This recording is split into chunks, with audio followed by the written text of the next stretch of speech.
morning, my name is Matt Sullivan. I'm the Director of Planning and Development for the town of Wolfeboro, and welcome to the August 2018 Coffee and Connections. Today I'm actually here to talk to you briefly about scenic roads within the town of Wolfeboro.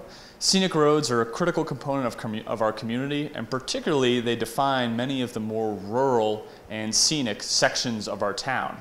And as a result, they're a critical part of the planning process and the regulatory process for the planning board and for other entities as well. So scenic roads are actually defined under New Hampshire statute in section 231, 157 through 158.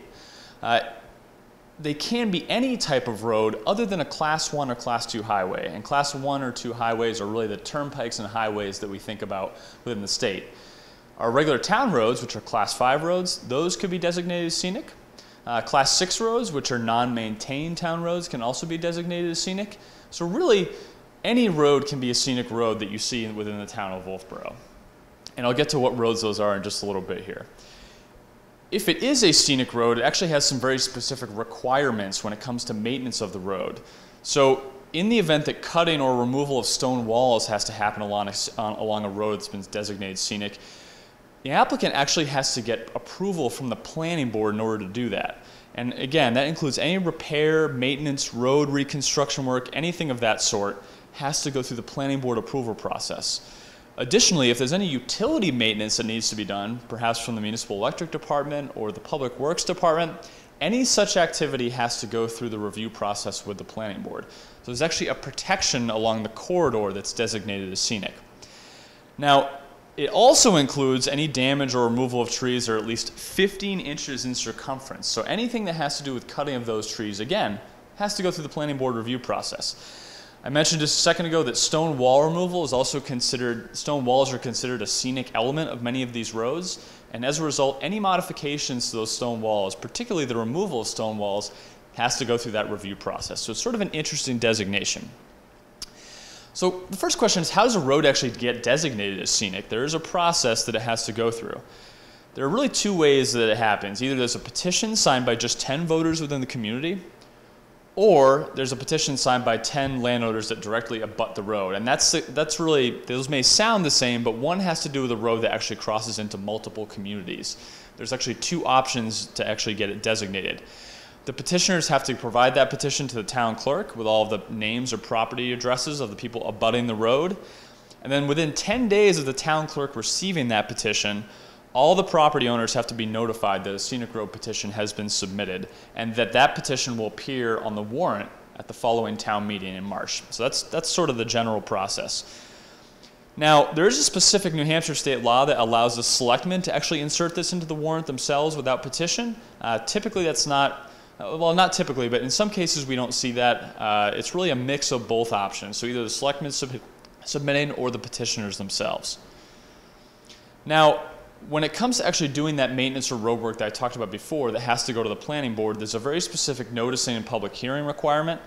The planning board has to hold a public hearing when it comes to that cutting or removal of stone walls or any maintenance that we talked about before.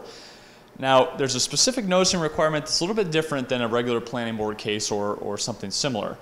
The notice of the public hearing has to be advertised actually 2 times, and the second notice, the second one in order there, has to appear in a newspaper at least 7 days prior to the public hearing. So again, this is a very unique noticing requirement for scenic road public hearings in front of the planning board, so it's a little bit different. Now, there are a few exceptions I should point out for different activities that can happen. If you're an abutting landowner to the road, you're exempt from the statute's limitation. You're able to remove trees, do maintenance that's required. You as a landowner have that ability, as long as it's your property. Road agents, so the Public Works Department in this case, or the Highway Department, and public utilities, such as our Municipal Electric Department, do actually have some significant exemptions as well. And these really allow them to do more timely repairs and such that involve maintenance of trees in this area. So, just to make sure that this is clear, scenic road status is not a way to make sure that landowners get noticed before trees are cut. It's really, that's not the goal of it. We're already required to give that notice to abutters under the law. This is really a way to just protect the scenic character of the road, and that's sort of the main goal of the statute. As I said before, for landowners, the scenic road designation does not affect their ability to cut trees. They're also free to alter stone walls as they see fit. So again, no impact to the actual property owners themselves. The only way to do that is actually to take tree rights under the tree warden law, which is defined under state statute. So if the municipality chooses to do that, that would restrict property owners' abilities to do that sort of activity on their property. As I mentioned before, the road agent does enjoy a significant exemption here. So the road agent may remove trees that are designated as a public nuisance under the law, but the trees have to pose the imminent threat to public safety. That's really the critical thing that provides that exemption to the road agent or the highway department. But in order to do that, the highway department or the road agent actually have to obtain permission from the Board of Selectmen. So there has to be an approval from the Board of Selectmen to actually undertake that activity. Presumably, if that happens, the road agent would be required to demonstrate how those trees are a significant threat to public safety. So that's the road agent exemption. For utilities, obviously, if there's an incident that requires emergency restoration of service, the utility does enjoy an exemption here. They may perform work without any public hearing or notice, but the utility has to inform the selectmen of the nature of the emergency and the work performed after the fact, or as soon as possible.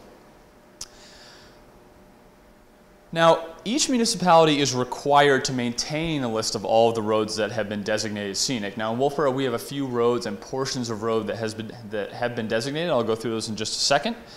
The list has to be updated annually if any roads are added, and it has to include significant information or sufficient information that allows us to make a determination whether or not a certain activity is requiring a public hearing or not. So we have to have, the area that's actually designated as scenic, how many linear feet is that, from what point to what point. That information has to be readily available to us in order to inform utilities and others how their work will impact the scenic road.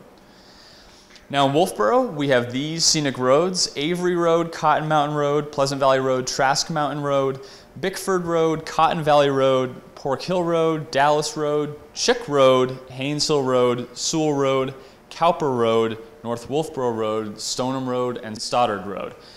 Those make up our scenic road list in its entirety. Now again, some of those roads have just a portion that's designated scenic. That's critical to point out.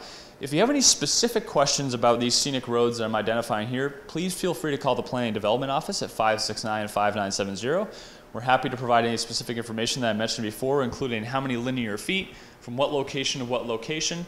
All of that information is updated annually and maintained by our department in cooperation with the Public Works Department. With that, that's really all I have on scenic roads today. You may know that we've had some scenic road issues throughout the community in the past. It continues to be a critical issue for the planning board, certainly as it looks to development in more rural areas within the community.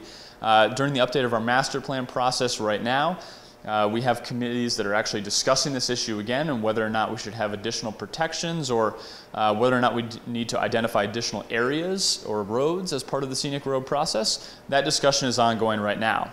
And with that, I just wanted to leave you today with a quick mention that on Tuesday, August 21st, the Planning Board will have its third public forum related to the master plan. It will take place at 6:30 p.m. upstairs in the town hall.